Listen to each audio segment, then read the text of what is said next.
감사합니다. 다음은 나형준 집사님 나오셔서 성경 봉독하신 후에 성가대의 찬양 그리고 목사님의 사랑을 확증하셨느니라 라는 제목의 말씀 증거가 있겠습니다. 많은 은혜 받으시기 바랍니다.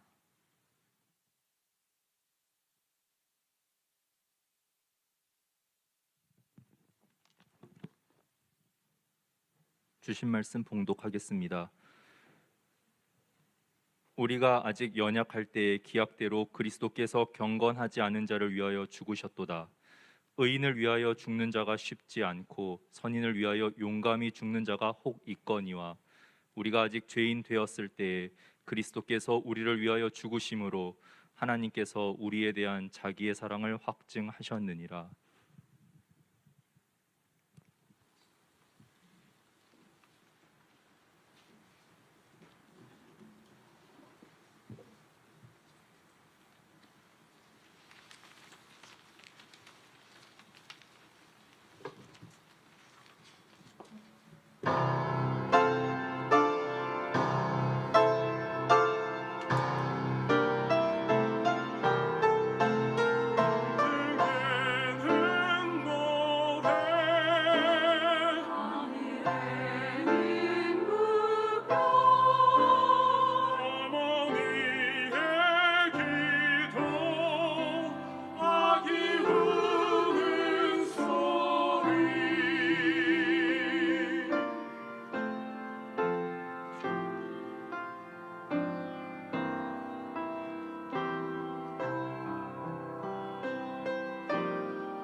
감사합니다.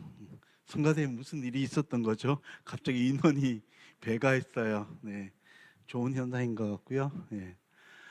감사합니다. 고요한 밤, 거룩한 밤, 정말 요즘 캐롤로도 들을 수 없는 찬양이 된 것 같아요. 우리에게 귀한 구원을 위해 오신 예수 그리스도, 또 이번 대강절 기간 동안 또 묵상하고 기대하고 소망하는 한 주간이 됐으면 좋겠습니다. 사실 저희가 우리 교회에서 이렇게 예배 드리는 것은 마지막 예배인 것 같아요. 다음 주 연합 예배고, 그리고 새해 또 이곳에서 예배를 드리게 될 터인데, 사실 연초만 해도 저희가 위드 코로나로 가고 또 뭐 경기도 좀 좋아지고 그렇게 기대감으로 시작을 했었는데, 러시아 전쟁과 환율 폭등과 금리 인상 같은 경우는 제가 피부로 느끼고 있기 때문에 경제적인 지표도 별로 좋지도 않고, 또 할로윈데이인 그때 또 이태원 참사로 많은 젊은 목숨들이 또 세상을 떠나는 안타까운 사건도 있었고, 참 마음이 많이 힘들고 어려운 시간들을 보내면서 올 한 해를 마감하는 것 같아요. 그런 상황 가운데서 또 이렇게 예배 나오신 여러분들, 하나님께서 올 한 해 여러분들에게 수고했다, 사랑한다, 그렇게 말씀해 주실 것 같아요. 특별히 요 연말에 저희 성도님들이 많이 힘드신 분들이 많으셨죠. 건강의 어려움, 사건 사고 여러 가지들이 많았었는데, 지난주 은상이 같은 경우는 또 정말 위험한 사고가 있었는데도 또 수술 잘 받고 지금 오늘 퇴원한다고 하네요.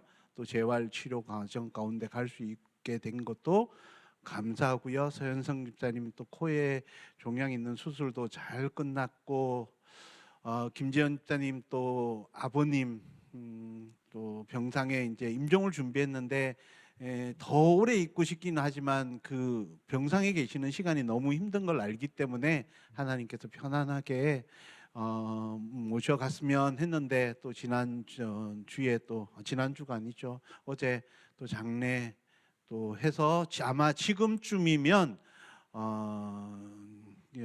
장지에서 지금 하관하고 있을 것 같아요. 당진인데 요즘 화장하는 곳이 없다고 합니다. 그래서 부산에서 장례 났는데 마산에서 화장을 하고 장진 또 당진까지 굉장히 긴 여정일 것 같은데, 그 가정을 위해서 또 기도해 주셨으면 좋겠고요.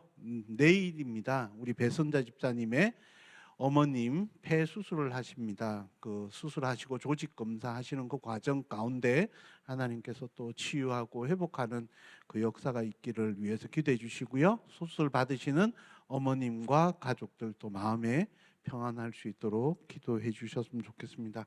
뭐 광고를 하다 보니 굉장히 많은데, 아마 다음 주 중에 여러분들 제가 보내드리는 문자를 받으실 겁니다.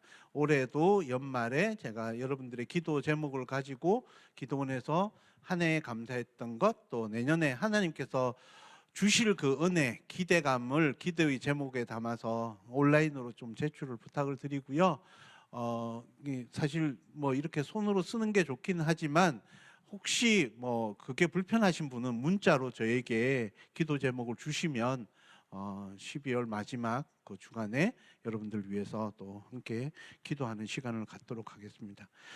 연말이 되면 제가 그 설교 시간에 꼭 인용하는 게 있습니다. 교수신문에서 발표하는 올해의 사자성어거든요.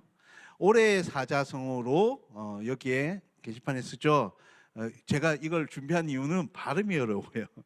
과이불개라는 이 사자성어가 51% 투표 결과로 선정이 되었습니다. 이것은 논어에 등장하는 말이라고 하더라고요. 공자가 이런 말을 했답니다. 과이불개 시위 과의, 잘못을 하고도 고치지 않는 것, 이것이 잘못이다라는 말이죠. 이 사자성어를 추천한 박현모 교수님은 그렇게 이야기해요. 우리나라 정치에 대한 비판이 있긴 한데, 여당이든 야당이든 할 것 없이 자신의 잘못이 드러나도 그 잘못을 인정하지 않고 상대방을 비난하고 상대방 핑계를 갖는 그런 모습들을 꼬집으면서 이야기했다라고 합니다. 사실 이거는 정치적인 문제뿐만 아닙니다. 우리 사회, 경제, 문화 아니면 우리의 그 공동 만나는 모든 모임 안에서 이건 사실은 계속적으로 일어나는 일들이죠. 심각한 문제입니다. 자신의 잘못을 인정하지 않는 것. 근데 사실 이게 올 한 해만의 문제냐 하면 아니에요. 그렇지 않다는 거 우리가 알고 있습니다. 이 문제는 우리 태초에 하나님께서 우리를 창조하시고 그 아담이 범죄할 그때부터 일어났던 심각한 모습이기도 합니다.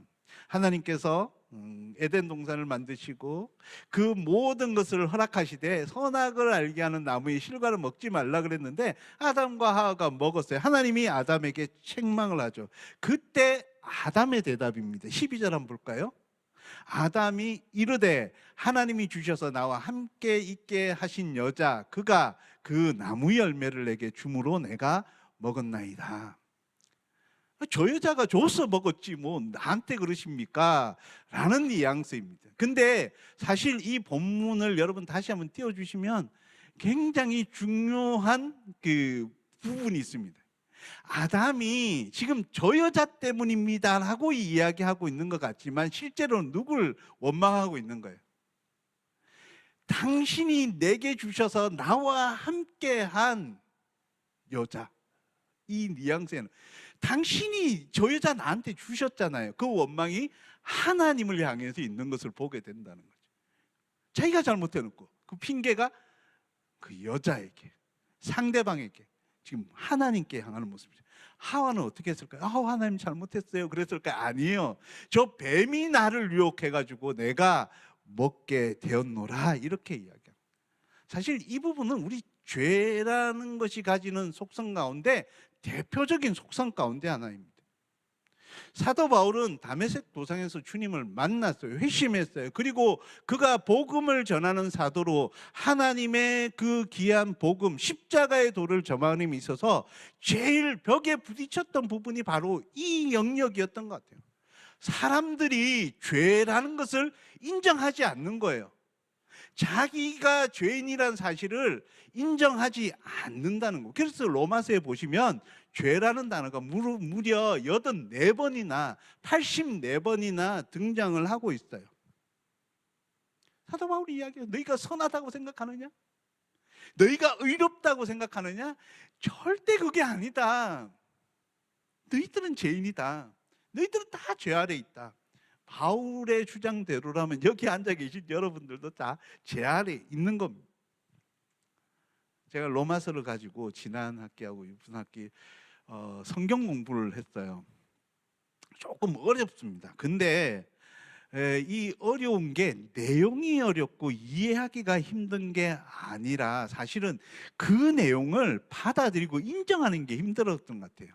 어떤 내용이냐면 앞부분에 보면 특별히 3장에 보면 너희는 죄인이야. 정말 죄인이야. 너희의 그 모습을 한번 적나라하게 쳐다봐. 계속 이런 거거든요. 저 질문을 해도 그런 거예요. 이런 죄가 있다고 합니다. 당신은 죄인입니까? 아닙니까? 뭐 이렇게 나누는 그런 시간이거든요. 이야기를 해야 되는 거예요. 얼마나 힘들겠어요. 그래도 자매반에는 괜찮아요. 그 죄를 인정하고 또 인정하니까 죄가 많은 곳에 은혜가 넘친다고 막 이야기도 굉장히 좋고 한데 저녁에 우리 형제님들 하는 성경 공부 너무 힘든 거예요. 죄 이 문제가 이렇게 현실적으로도 힘들지만 이게 입술로 고백하고 이해하고 받아들이는 게 너무 힘든 거예요. 그래서 그 집사님 중에 한 분이 그러세요. 목사님 다음 학기는 로마서 하지 말고 다른 걸로 합시다 그러시더라고요. 그래서 지금 고민하고 있어요. 그랬더니 또 여자반에서 아닙니다. 이거 계속해야 됩니다. 그래서 지금 어떤 걸 해야 될지 지금 제가 고민하고 있는데 이 고비를 넘기가 쉽지 않은 것 같아요. 예수님을 알고 구원으로 넘어가는 이 단계에서 내가 죄인이라는 사실을 쉽지가 않은 거예요. 왜 이게 중요하냐면 내가 죄라는 문제에 대해서 직면하면서 내가 죄인이라는 것을 인정하지 않으면 그 다음에 이루어지는 예수 그리스도의 십자가의 은혜, 대속의 사랑 이런 것들이 이해가 되지 않는 거예요. 그래서 사도 바울이 오늘 본문에 보면 6절에 뭐라고 해요? 우리가 아직 연약할 때에 기약대로 정해진 대로 그리스도께서 경건치 않은 자를 위하여 죽으셨도다. 8절은요, 우리가 아직 죄인 됐을 때 그리스도께서 우리를 위하여 죽으심으로 하나님께서 우리에 대한 자기의 사랑을 확증하셨느니라. 10절 한번 볼까요? 곧 우리가 원수 되었을 때 그의 아들의 죽으심으로 말미암아 하나님과 화목하게 되었은즉 화목된 자로서는 더욱 그의 살으심을 인하여 구원을 얻을 것입니다. 이 세 구절을 통해서 우리가 확인할 수 있는 것은 예수님께서 우리를 받아주시고 우리를 위해 죽으시는 그 순간 우리의 그 적나라한 우리의 모습이 어떠했는지를 확인할 수 있는 거예요. 우리가 하나님 앞에 좀 뭔가 그럴듯한 모습으로 살아서 하나님 앞에 이쁜 짓 해서 하나님이 기뻐하실 만한 일들이 조금이라도 있어서 아니에요. 오늘 본문에 보면 경건치 못하고 연약할 때, 우리가 죄인으로 있을 때, 심지어는 우리가 하나님과 원수 되었을 때 반복적으로 그때 예수님께서 죽으셨다는 거예요. 그때 예수님께서 십자가를 지셨다는 거예요. 그때 예수님께서 자신의 목숨을 버리셨다는 겁니다.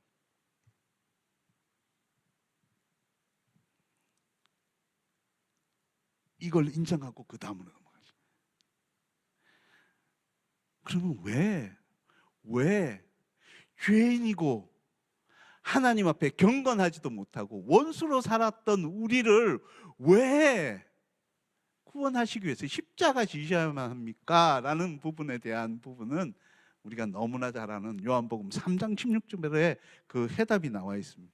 3장 16절, 하나님이 세상을 이처럼 사랑하사 독생자를 주셨으니 이는 주신 이유는 그를 믿는 자마다 멸망하지 않고 영생을 얻게 하려면, 그 죽으심에 대한 그 왜라는 문제는 사실 여기에 들어가 있습니다. 우리를 구원하시고 영원한 생명을 허락하기 위해서 십자가에 돌아가셨습니다. 그래서 이 요한복음 3장 16절에서 마틴 루터는 이거는 축약된 복음이다, 이게 바로 복음의 핵심이라고 이야기를 하고 있어요. 근데 이 본문을 가지고 우리가 정말 복음 제시나 아니면 예수 그리스도의 복음이 가지는 그 결과, 구원을 받았을 때 우리가 어떤 결과를 얻는지 이런 복음을 제시하기는 하는데, 이런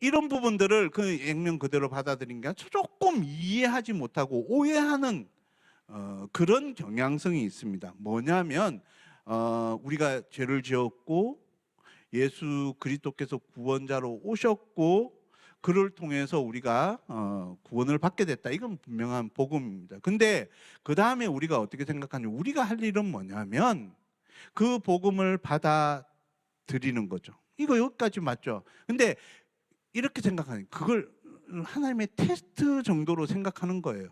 그리고 내가 이 구원에 대해서 뭔가 보답하려면 힘써 예수님을 믿어야 된다. 뭐 여기까지도 생각할 수 있지만 우리의 경향성은 이 본문이 가지고 있는, 그리고 로마서나 요한복음에서 가지고 있는 그 이면에 하나님이 왜 그렇게 하셨냐에 대한 생각을 잘 못 이해하면 이런 조건적인 그 믿음, 거기에 대한 우리의 반응, 이쪽으로 갈 수 있다라는 거죠. 본문 속에서 끊임없이 이야기하고 있는 내용은 뭐냐면 하나님의 사랑이라는 겁니다. 근데 우리가 생각하는 이 사랑은 그런 것 같아요. 그러니까 너무 사랑에 대해서 세상적인 기준과 조건을 가지고 하나님의 사랑을 바라본다는 거죠. 사랑 얼마나 아름다운 이야기입니까? 감동적인 이야기입니다. 그게 나쁘다는 게 아니에요. 근데 우리가 하는 이 사랑이라는 것이 얼마나 많이 오해되고 있는지를 우리는 아셔야 됩니다. 우리가 하는 사랑은 어떤 사랑이냐면 조건적인 사랑입니다. 맞나요? 당신이 이렇게 하면 난 그렇게 하겠다. 물론 헌신적인 사랑이 있지만 그 안에도 사실은 조건들이 다 들어가 있다는 거예요. 그 사랑은 자기 중심적이고 자기 감정을 벗어나지 못합니다. 그리고 이것은 가변적이에요. 저는 이 말에 100% 공감을 합니다. 움직이는 거예요. 사랑은 움직이는. 저기 CF 카피에 사랑은 움직이라는 게 맞는 것 같아요. 어제 저기 결혼식을 참석할 일이 있었어요. 우리 교회 저기 그때 신랑이 요즘은 그걸 하더라고요. 신랑이 결혼 서약하고 신부도 결혼 서약을 이렇게 합니다. 근데 좀 디테일하게 하더라고요. 신랑이 아내에게 난 이제 당신이 외근을 하면 어떤 시간에라도 꼭 버스 정류장에 나가서 기다릴 거야. 딱 들으면서 저게 몇 년까지 갈 수 있을까? 아니요, 그때는 진심이에요. 그 버스 정류장 눈이 오고 비가 온다 할지라도 나갈 것 같아요. 근데 시간이 지나면 가능할까? 가변적이라는 겁니다. 뿐만 아니라 한결같지 않아요. 근데 이건 어쩔 수 없습니다. 우리 인간이 가지는 한계죠. 유한한 인간이 가지는 한계입니다. 그렇기 때문에 이럴 수밖에 없는 거죠. 근데 이런 그 세상이 말하고 있는 사랑을 가지고 선입견을 가지고 하나님을 바라보는 거예요. 그래서 내가 뭔가를 해야지 하나님 사랑해 주실 것 같아요. 내가 최소한 양심이 있다면 나를 위해서 저만큼 희생해 주는데 뭔가 해줘야 된다는 거예요. 믿어드려야 된다는 생각을 하는 거예요.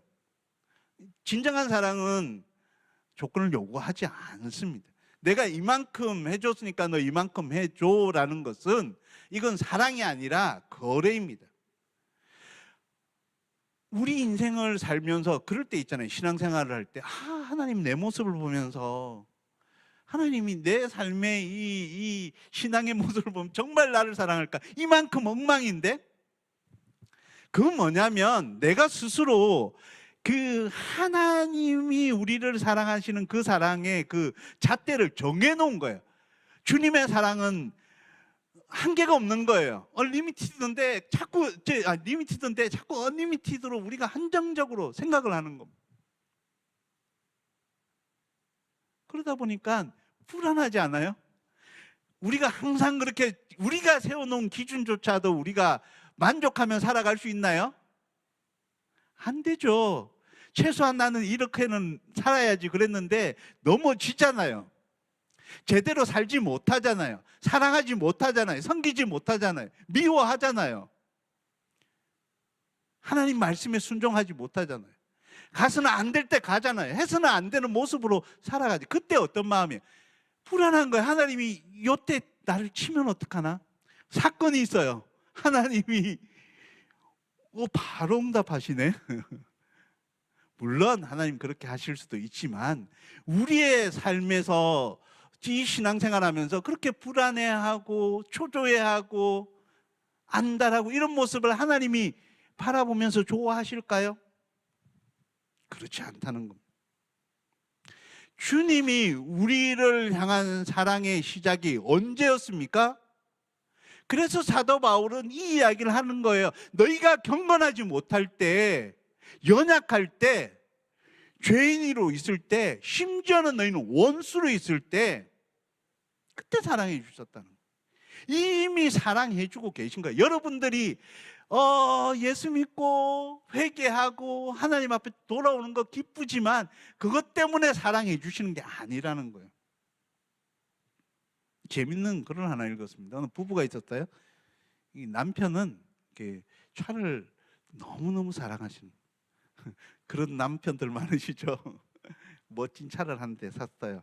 근데 정말 애지중지하게 돌보지 않겠습니까? 그런데 며칠 전에 그런 일이 있었나 봐요. 가다가 누가 동네 꼬마가 자전거로 이렇게 사이드미러를 쳤나 봐요. 그때 노발대발하는 그 모습을 보면서 이 남자는 나보다 저 차를 더 사랑한다. 그 생각을 아내는 갖게 되었답니다. 그래도 남자는 그러잖아요. 아유, 너 사랑해. 저 차보다 그래. 근데 이 아내가 남편의 차를 운전해서 가다가 커피를 마시고 있었는데 그만 턱을 넘다가 커피가 쏟아져 버린 거예요. 어떻게 돼요? 당황하죠. 그 커피 쏟아진 걸 정리하다 그만 앞차를 받아버렸네요. 머리가 하얘지는 거죠.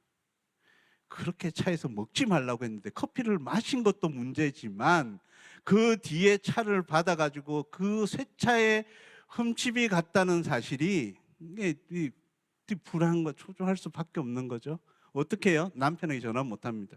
보험회사에 전화해야 돼. 그래서 그 대시보드에 있는 것을 열어가지고 보험사에 전화를 하려고 딱 꺼냈는데 그 보험증서 앞에 이런 글씨의 메모가 있는 거예요. 걱정하지 말아요. 나는 이 차보다 당신이 더 비교할 수 없을 정도로 소중해요. 사랑해요. 이게 우리 집 이야기는 아니고요. 그래서 더 감동이 되는 이야기이긴 하지만 여러분, 이 감동의 스토리는 사실 성경에서 이미 우리에게 주었던 내용입니다. 제 누가복음 굉장히 중요하다고 말씀드렸죠. 15장. 그곳에는 이 감동의 스토리가 사실 더 깊은 감동의 스토리가 담겨져 있는 거예요. 둘째 아들이 탕자가 그 유산을 사전에 아버지에게 요구하고 팔아먹고 말아먹고 돌아오는 이 짧은 스토리 속에서는 사실은 그 아버지의 사랑이 언제부터 시작됐는지를 알 수 있습니다. 그 아버지가 언제 그 아들을 용서하고 그 사랑을 계속해서 보여주셨나요? 저는 유산을 받을 때부터라고 생각을 합니다. 그 아들을 사랑하지 않는다면 박살내겠죠. 살아있는데 유산을 요구해? 사랑하니까 알지만 팔아먹을 거 알고 있고 말아먹을 거 알지만 유산을 준 거 아닙니까? 예상대로 다 팔아먹고 말아먹고. 근데 아버지는 사실 보면 그 아들이 잘못했습니다. 그냥 종으로만이라도 저 살게 해주세요. 그래서 너무 기뻐서 그를 안고 씻기고 반지를 끼우고 잔치를 벌린 것이 아니라 그가 나갈 때부터, 말씀드린 대로 유산을 받을 때부터, 요구할 때부터 그 사랑을 거두질 않았어요. 집 나갈 때 아마 그 나가는 모습을 뒤에서 눈물을 흘리며 쳐다보고 있었을 거예요. 나간 이후에는요, 잠이나 제대로 잤겠습니까? 성경에는 저 마을 어귀까지 날마다 나가서 바라보고 기다리고 있는 아버지의 마음이 그대로 기록되어 있지 않습니까? 그 마음으로 바라보고 있다는 거죠. 내가 회개했기 때문에 아니라는 겁니다. 그 아버지의 모습 속에서 여러분들 하나님의 모습을 보셔야 되는 겁니다. 태초에 인류가 하나님 앞에 범죄한 이후에 우리는 영원한 형벌 가운데 어찌할 수 없는 상황 가운데 있어요. 만약에 하나님이 심판의 하나님이라면 그냥 다 쓸어버리고 그냥 새롭게, 오늘날로 말하면 그냥 리스트해 버리면 됩니다. 완전히 포맷해 버리면 됩니다. 그러지 않으셨다는 거예요. 불순종하고 불신앙 가운데 있고 죄 가운데 있는 모습을 안타까운 마음으로 바라보세요. 그래서 성경을 열어보시면 구약의 역사는 어떤 역사예요? 그 하나님의 사랑의 외침입니다. 너희는 돌아오라는 겁니다. 너희의 그 불순종과 불신앙에서 돌아오라. 나는 기다리고 있다. 그 이야기를 해석하고 있는 거예요. 사람들이 거절하죠. 듣지 않습니다. 여전히 불신앙 가운데 있습니다. 불순종 가운데 있습니다. 그래서 예수 그리스도께서 오실 수밖에 없으셨다는 거예요. 그 이야기를 오늘 본문 5장 8절에서 이렇게 이야기한, 그리스도께서 우리를 위하여 죽으심으로 하나님께서 우리에 대한 자기의 사랑을 확증하셨다고 이야기합니다. 우리가 오해하고 있는 것처럼 하나님은 심판하시고 우리를 정죄하시는 분 아니라는 거예요. 독생자를 주신 거예요. 생명을 주었다는 거, 모든 걸 다 주었다고 하신 거 제가 말씀드리지 않나요? 그냥 생명도 아니에요. 자기의 목숨보다 더 소중한 독생자를 주신 거예요. 누구를 위해서? 저와 여러분을 위해서 주신 겁니다. 그것을 위해서, 그걸 통해서 하나님의 사랑을 확실하게 보여준 거예요. 야, 너희들 사랑해, 사랑해. 안 믿으니까, 돌아오지를 않으니까 그것으로 증거로 삼으셨다는 거예요. 언제? 연약할 때, 죄인으로 있을 때, 심지어는 하나님과 원수되었을 때. 이 용서에는 조건이 없습니다. 여러분의 의로움으로 가스로운 의로움입니다. 여러분의 그 선함 아니라는 겁니다. 여러분의 열심 아니라는 거예요. 이미 하나님이 가지신 열심과 사랑과 그 마음의 그 간절함을 가지고 우리에게 오셨다는 거예요. 심판으로 가는 인간의 모습을, 안타까워하시는 그 모습을 보셔야 되는 거예요. 대강절은 기쁨에, 그렇죠. 그러나 그 오신 예수님께서 오실 수밖에 없는 이유를 생각한다면 어쩌면 우리의 마음이 더 경건해질 수밖에 없는 거예요.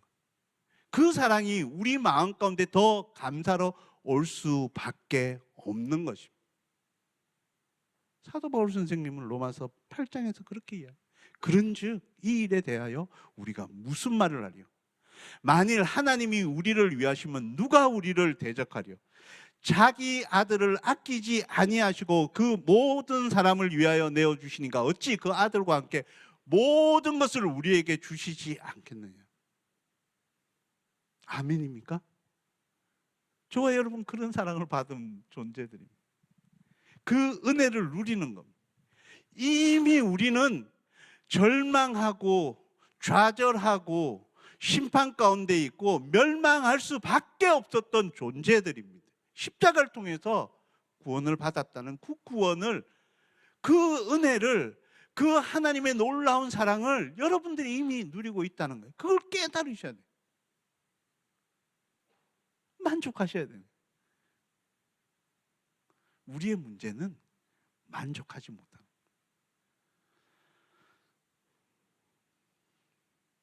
김은주 씨가 쓴 1cm 플러스 나오는 책의 내용입니다. 배고픈 사람에게 신이 빵을 내려 주었더니 입을 옷이 없어 불행하다고 한다. 입을 옷을 주었더니 앉을 자리 없어 불행하다고 한다. 앉을 의자를 주었더니 누울 침대가 없어서 불행하다고 한다.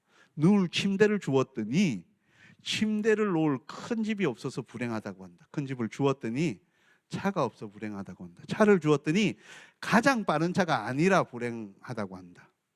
스포츠카를 주었더니 날지 못해 불행하다고 한다. 날개를 주었더니 신이 될 수 없어 불행하다고 한다. 그리고 이 글이 저는 사실 마음에 와닿았어요. 가지지 못해서 만족하지 못하는 것이 아니라 만족하지 못해서 만족하지 못하는 것이다. 우리말이 참 재미있죠? 이해가 되시나요? 저는 마지막 말 이렇게 바꿔봤어요. 가지지 못해서, 누리지 못해서 감사하지 못하는 것이 아니라 감사하지 못해서 감사하지 못한 것이다. 지난주에 성도님들 참 어려운 시간들이 많았죠. 감사할 수 있는 상황들은 아닙니다. 어떻게 감사할 수 있을까요? 오늘 기도에도 이야기하셨죠. 저 카드가 계속 한 주간 아마 여기 성도님들 밴드를 보신 분들 다 동일하게 저희에게 주셨던 마음인 것 같아요. 그러니까 감사. 그럼에도 감사. 그럴수록 감사.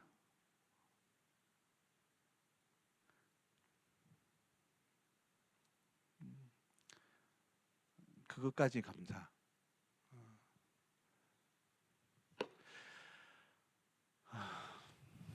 여러분의 받은 구원, 여러분이 누리고 있는 이 은혜, 여러분이 가지고 있는 이 모든 것들 만족하지 못할 조건을 찾으면 얼마든지 많아요. 그러나 오늘 사도 바울이 이야기하잖아요. 너희가 연약할 때, 너희가 죄인 되었을 때, 너희가 원수 되었을 때 너를 위하여 행하신 하나님의 그 사랑을 기억하라는 거. 생명을 주신 거 아니에요?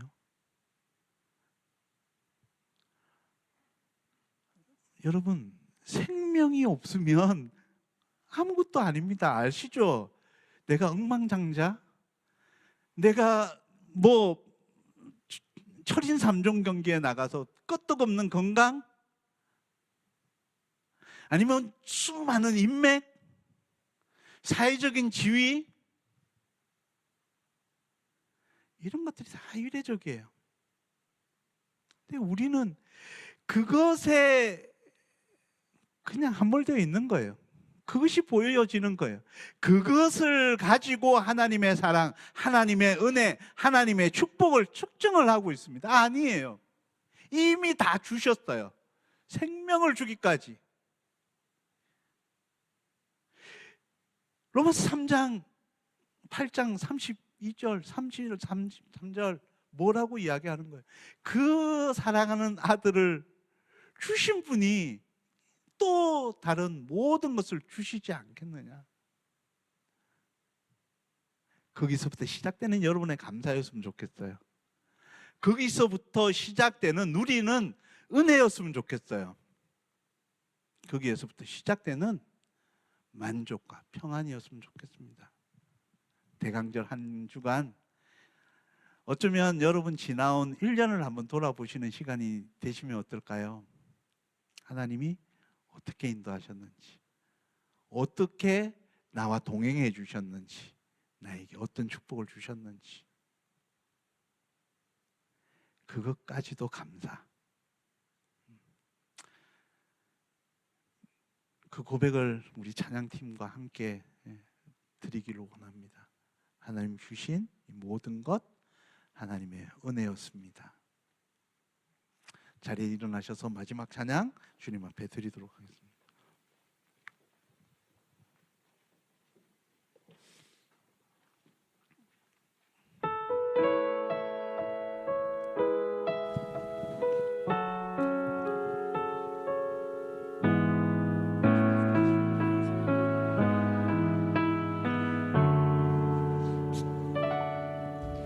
내가 누려왔던 모든 것들이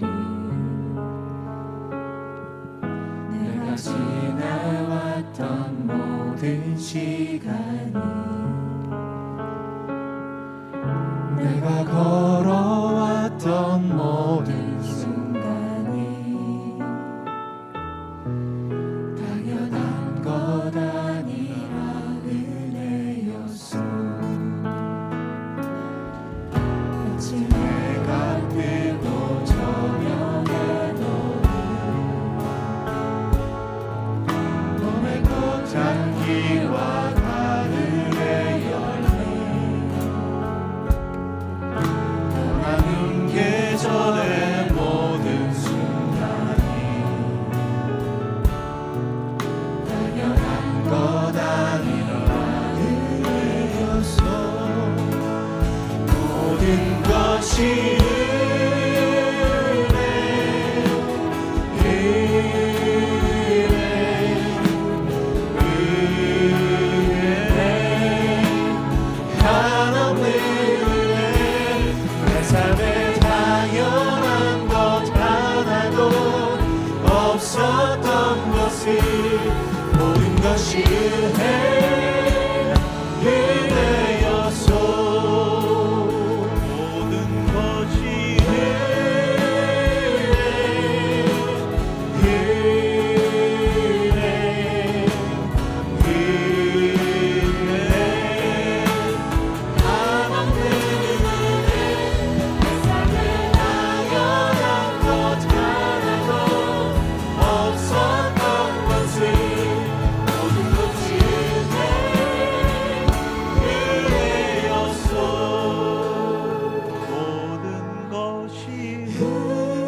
것이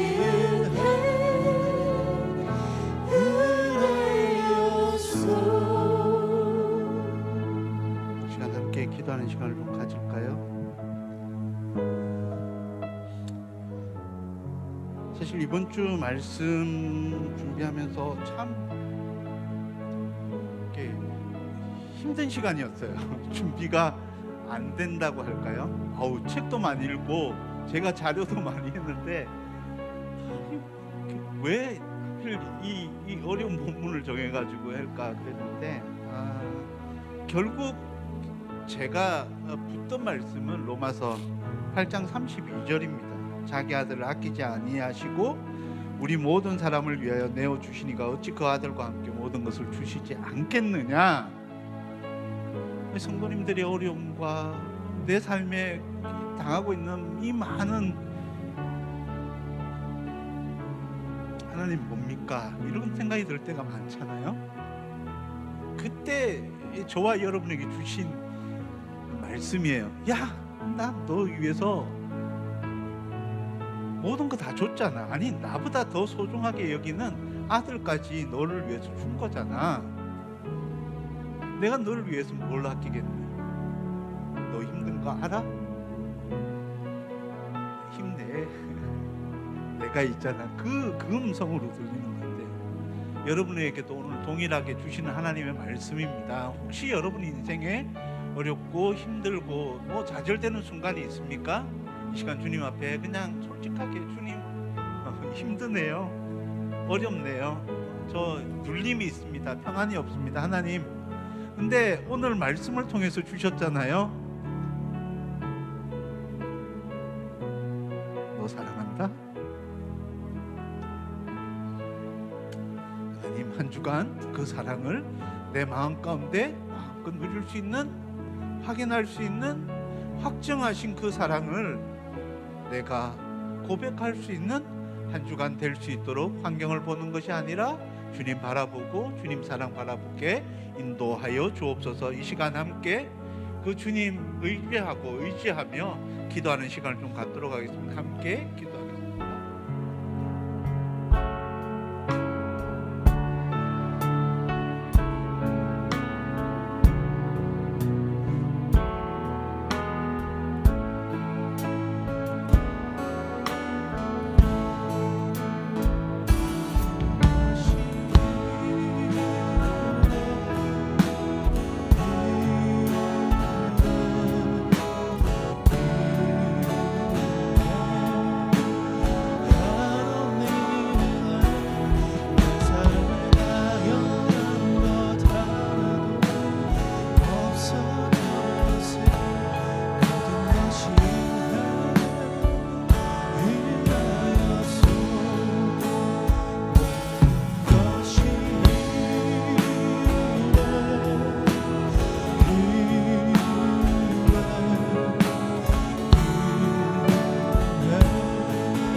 하나님, 오늘 말씀을 통해서 주님이 얼마나 사랑하시는지, 나의 인생에 얼마나 관심이 있으신지 다시 한번 깨닫게 하시니 감사합니다. 우리가 그런 존재였군요. 그런 저희를 환난이나 고난이나 어떤 문제 앞에 그냥 버려두시지 않는 분이라는 확신이 있습니다. 하나님, 그 확신, 하나님을 향한 믿음, 하나님 그 기대감으로 이번 한 주간 살아갈 수 있도록 인도하여 주시옵소서. 특별히 고난 가운데 있는 성도님들 많이 있습니다.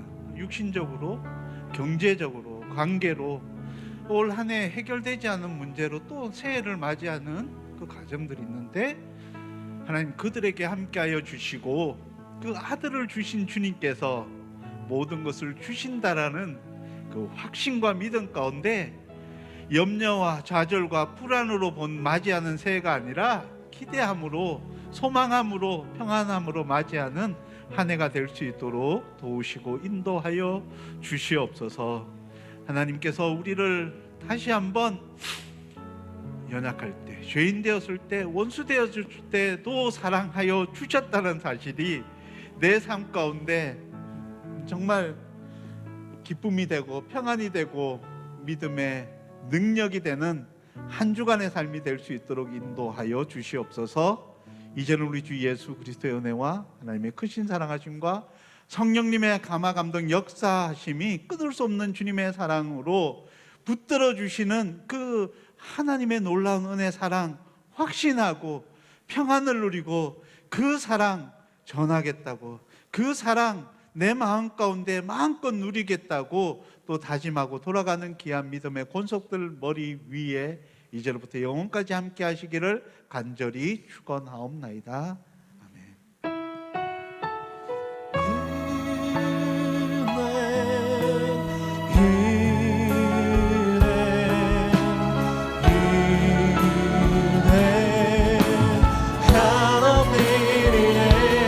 내 삶에 당연한 것 하나도 없었던 것이 모든 것이 은혜여, 모든 것이 은혜, 모든 것이